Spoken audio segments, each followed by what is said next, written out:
سلام دوستای عزیزم، امیدوارم که مثل همیشه حالتون خوب باشه. من مرتضی هستم و امروز قراره با هم گردشی داشته باشیم در جنگل زیبای گیسوم. امروز جمعه 8 تیر ماه و ساعت حدود 3 عصره. یکی از زیباترین و دیدنی ترین جاهای استان گیلان شهرستان تالشه. دیدنی ها و زیبایی های اون تمومی نداره. یکی از این جاهای زیبا و قابل دسترس جنگل و ساحل گیسوم. به علت فاصله کمی که جنگل و ساحل اون داره، اونو در میان نوار ساحلی کشور خاص کرده. جنگل گیسوم که به تونل جنگلی هم مشهوره، 85 کیلومتری شهر رشت و در 10 کیلومتری شهر تالش قرار داره. در روستای گیسوم علاوه بر ساحل و این تونل جنگلی زیبا، دریاچه گیسوم هم قرار داره که در اطراف اون اقامتگاه، رستوران و همچنین قایق برای استری وجود داره.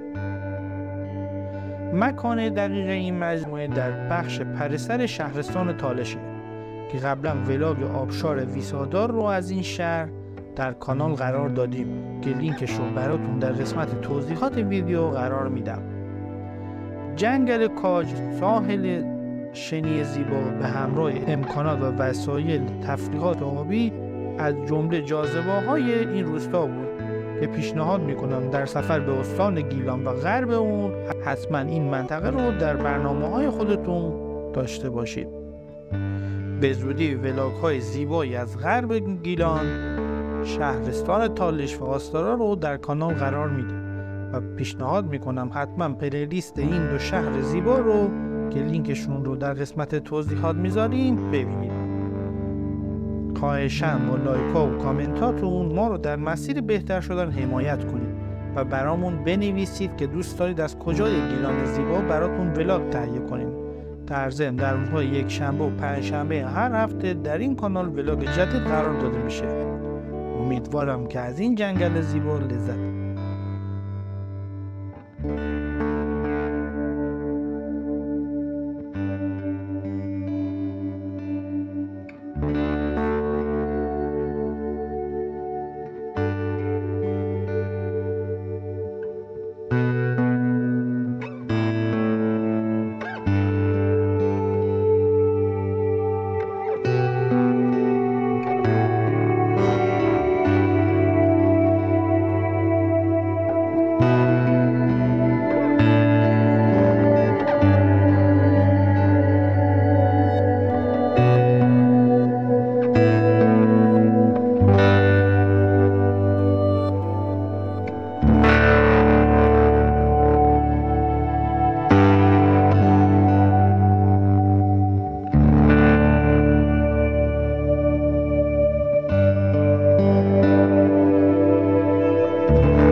آبادی